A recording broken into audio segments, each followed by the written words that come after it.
Quando José diz no versículo 33 de Gênesis 41, procure um homem ajuizado e sábio. Olha, José está falando isso diante dos mais sábios do Egito, diante dos homens mais ajuizados do Egito, dos mais espirituais, dos mais intelectuais, dos escribas, dos melhores homens de Faraó. Então José está dizendo, procure um homem ajuizado e sábio. Bom, aqueles caras que estavam lá diante do rei, nenhum deles tinha conseguido interpretar o sonho. Como é que algum deles seria essa pessoa a ser, da indicação aqui do José, né?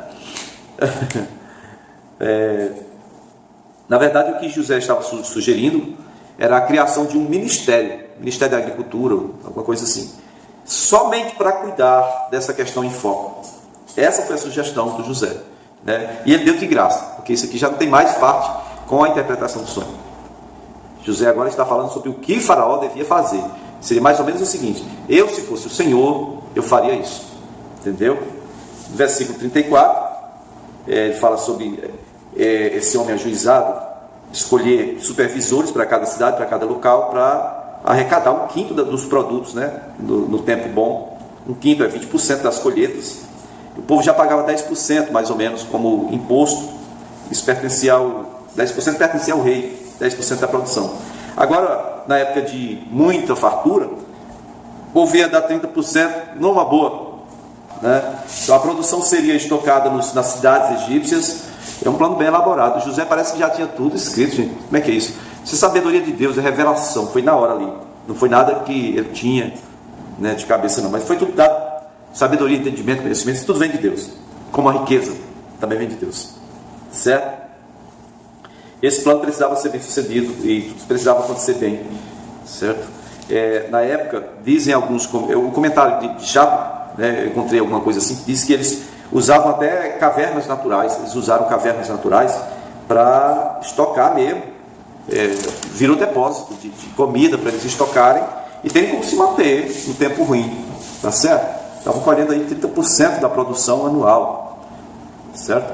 E versículo 37, que maravilha. Olha, versículo 37. O plano pareceu bom ao faraó e a todos os seus conselheiros. Preste bem atenção, mais uma vez. Os conselheiros estavam lá. José chega numa reunião dos conselheiros, os homens da mais alta consideração do faraó, os homens mais importantes para o faraó. Ele procura um deles aí, um homem ajuizado, né, um homem, tá, e sábio. Aí, agora, que legal.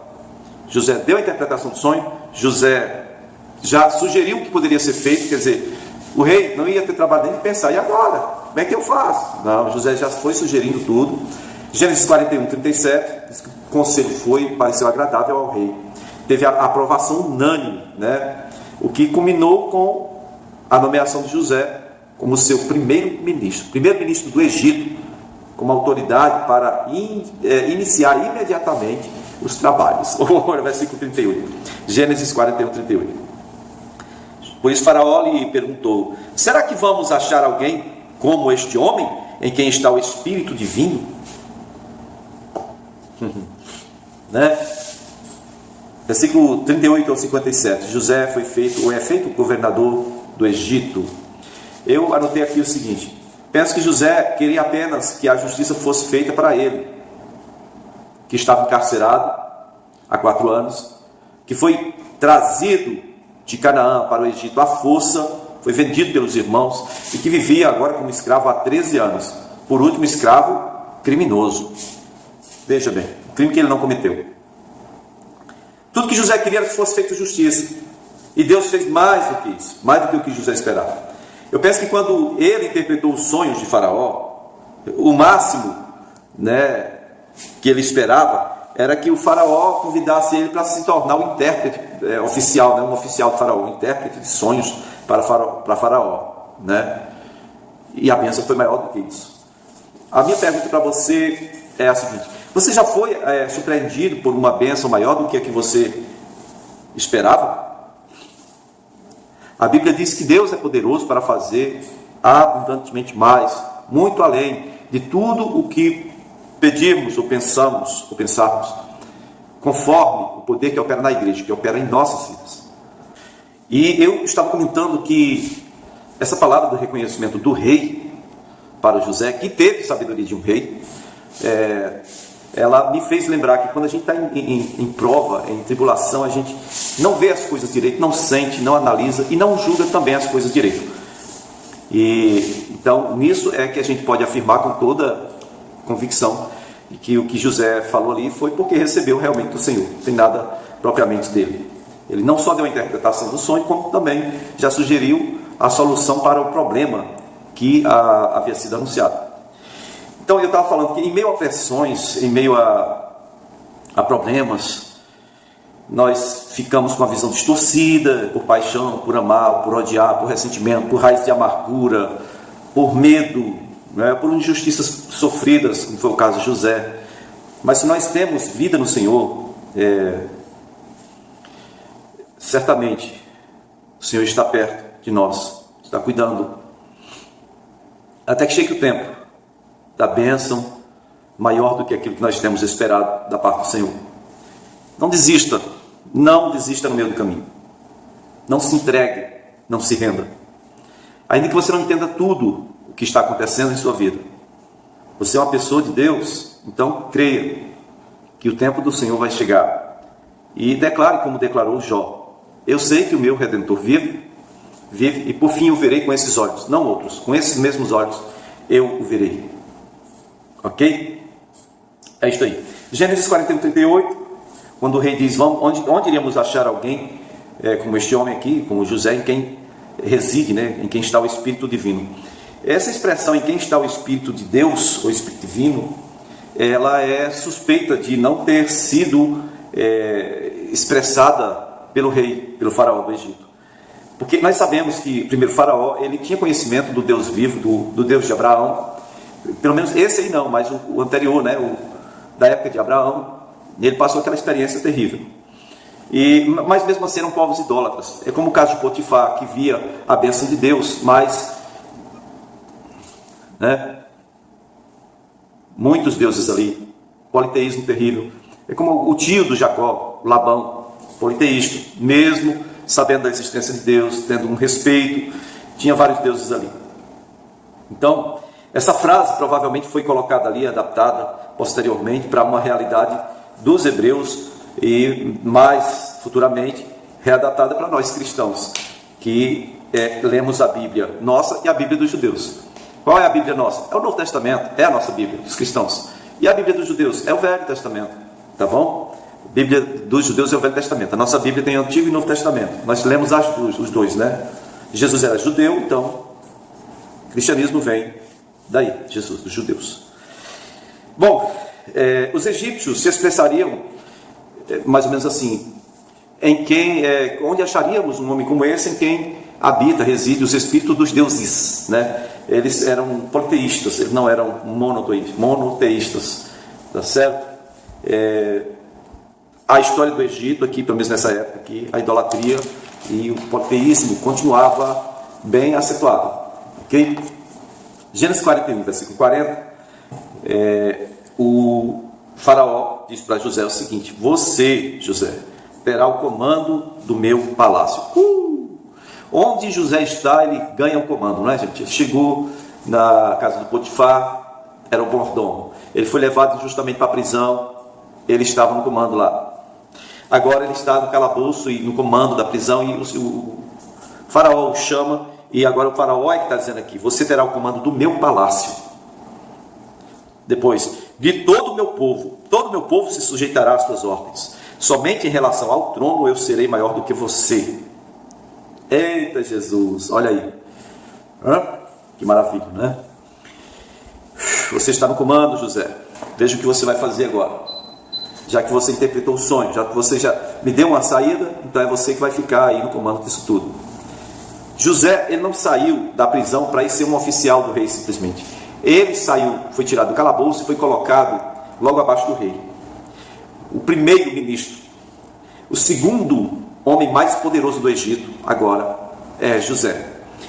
Maior do que todos os ministros, maior do que todos os sábios, maior do que todos os homens que tinham sido convocados pelo rei, né? Ele estava acima de todos, somente o rei estava acima dele, ok? Quando eu falo que ele estava acima de tudo, você lembra que Potifar é um oficial da guarda do rei? Potifar Potifar agora está abaixo de José. Potifar. E eu tenho certeza que José não tinha sentimento de ódio, de raiva dele, mesmo porque o Potifar, ele, mesmo sendo uma pessoa do Egito e sendo politeísta, ele reconheceu algo de Deus na vida de José. Senão, ele não teria comprado José. Senão, ele não teria colocado José como mordomo de sua própria casa. Senão, quando José foi acusado por sua própria esposa, Potifar não teria intervido, ou não, sei lá, teria sentenciado à morte José, que era a pena, né? A pena para quem fazia um agravo daquele era, sabe? Então, Potifar agora estava abaixo de José, somente Faraó estava acima. Aquele texto que eu citei está em Efésios 3:20, né? Que o Senhor é poderoso para fazer abundantemente mais, muito além do que podemos pedir ou pensar, conforme o poder dele que opera na igreja. Bom, Gênesis 41, né? O comando de toda a terra do Egito está agora nas mãos de José, o hebreu. Versículo 42 diz que o Faraó tirou o seu anel e pôs no dedo de José. Não era nada relacionado a uma aliança, não. É que o anel era um símbolo de autoridade real. Ele usava um selo, inicialmente colocava em uma argila mole, né, fresquinha, o selo do rei. Posteriormente foi usado resinas, cera, essas coisas assim. Mas onde estava a marca do selo do rei, se alguém violasse, seria morto imediatamente. José agora está com um dos símbolos de autoridade do rei, né? Além do cetro, o anel de selo serve para todas as correspondências do rei, correspondências oficiais, documentos do governo, tudo agora José está ali com autoridade para gerenciar, ordenar, coordenar, fazer o que quiser. A terra do Egito agora estava na mão de José. Que maravilha, né, irmãos? Veja bem, é uma espécie, eles chamam de sinete, né? O selo real, tá bom? E o rei vestiu, ordenou que José fosse vestido com linho fino. O tecido mais excelente da época, em uso pela nobreza, era o linho finíssimo, né? Nobreza egípcia usava isso aí. Gênesis 42, diz que ele foi dado a ele um colar de ouro. Em outras versões nós vemos, não é bem um colar, como é que a gente chama, meu Deus? Cadeia, né? Chama cadeia, outra versão, cadeia de ouro. É um negócio é muito ouro, viu? Aquele negócio que eles usam no Egito, a arqueologia já comprovou que isso era algo, uma bijuteria em uso naquela época, tá certo? Então, também, versículo 43 de Gênesis 41, o segundo cargo de Faraó, colocaram José, e é a segunda posição, né? o segundo cargo e o segundo cargo mais nobre do Egito. E todos deviam curvar-se. A versão mais simples diz que os arautos iam à frente dizendo: abram espaço, mas na verdade a ideia era: curvem-se diante dele, curvem-se. Os arautos iam gritando uma palavra de ordem, de respeito, de reverência ao José, que deveria ser visto por todo o povo como pai deles. O faraó era visto assim como um rei, um pai, né? Uma divindade, na verdade, certo? Inclinai-vos, abram caminho, inclinai-vos. Todos deviam respeitá-lo como pai. José agora era pai dos egípcios. Gênesis 41, 44, quero explicar o seguinte: a autoridade que foi dada a José foi uma autoridade delegada por Faraó, mas era uma autoridade absoluta. A expressão aqui, ninguém, versículo 44, deixa eu mostrar aqui para vocês. Disse ainda Faraó a José: eu sou Faraó, mas sem a sua palavra, ninguém poderá levantar a mão, nem o pé em todo o Egito. Cara, tá brincando? O negócio aqui é muito forte, tá vendo? Então ninguém tinha o poder de questionar José, exceto o Faraó, certo? Questioná-lo seria questionar o rei.